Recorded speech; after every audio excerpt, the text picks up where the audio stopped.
សួស្តីបងប្អូនថ្ងៃនេះថ្ងៃអាទិត្យមកចការក្រូចឆ្មាអូនេះដើមតល់បងប្អូនស្គាល់ទេរុក្ខជាតិនឹងតល់គេស្លោហូបដែរណាធំនៅស្រុកខ្ញុំដែរអត់ធំដល់ប៉ុណ្ណឹងនេះនៅចំការគេធំចឹងនេះចំការក្រូចឆ្មាមកចំការខ្មា10 បាតមក10 បាតក្រុងពោធិ៍សាត់ដែរគាត់ធ្វើចំការបានល្អណាស់តែខ្ញុំទិញដើមច្រើនហើយដូចខ្វះបទពិសោធន៍ក្នុងការដាំដុះអត់បានល្អដូចចឹងសោះអានេះដើមវានៅតូចអាមិញអាដើមធំនេះហ្នឹងរុក្ខជាតិទាល់បងប្អូនអើយដល់ល្អណាស់ដីខ្មា10 បាតអញ្ចឹងល្អអញ្ចឹងផ្លែអូជ្រុះដល់ក្រោមទៀតណាមើល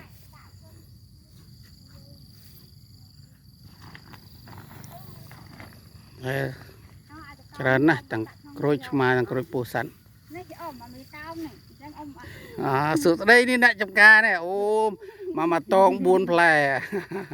5អូ5រាប់ខុសបាតទៀតហើយយើងនេះអូទឹកដីចំការនេះផ្កាស្នោក៏មានដែរណាចៅជើងអូមើលចៅក៏បានចៅនឹងជូននឹងក៏វិញពេញចការនឹងចការធំមកក្រូចផ្លែអស់តោះហ្នឹងអូណាបងប្អូនអើយចង់ហូបក្រូចមកទិញនៅខ្មា10 បាតណាដល់អូផ្លែហើយសត្វក្រូចឆ្មាបាទអត់អីទេអូខ្ញុំដាំអត់កើតដល់ពេលមកឃើញបង្កើតល្អយ៉ាងសប្បាយចិត្តក្រៅក្រូចចៃហ្នឹងហើយហូបកើត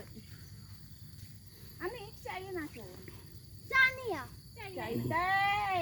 ទំផ្លែសាក្រោយណាមើលមកគុំណាក៏ផ្លែដែរដាំចៀតគ្នាប៉ុណ្ណឹងហើយនៅផ្លែទៀតមើលអូ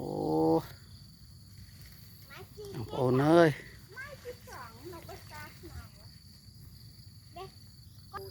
អត់ទេដាក់នៅក្លុបយកអូតែដាំជាជួស្អាតដល់ហើយធម្មជាតិ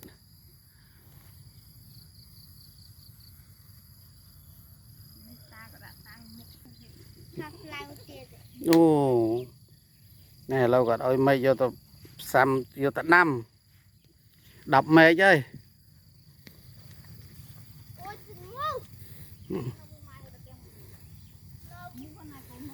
អូនអើយល្អដីចំការពោតគេធ្វើពោតហើយនឹងចំការក្រូចឆ្មាមកពេលទេសភាពម៉ោង9 ព្រឹកស្រស់បំប្រង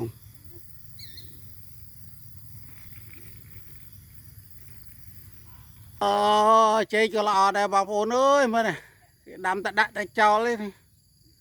ខ្ញុំមកកាត់ស្មៅខាងថែតផងនៅអត់បានឲ្យហូបសោះ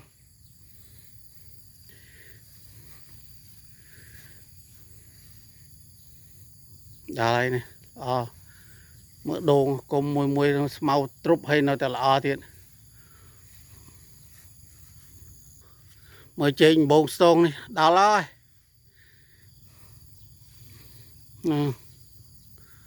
ខាងនោះទៀត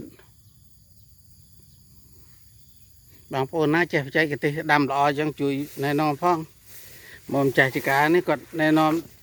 ដែរតែដីគាត់ល្អគាត់ថាដាំដាក់តែចោលផង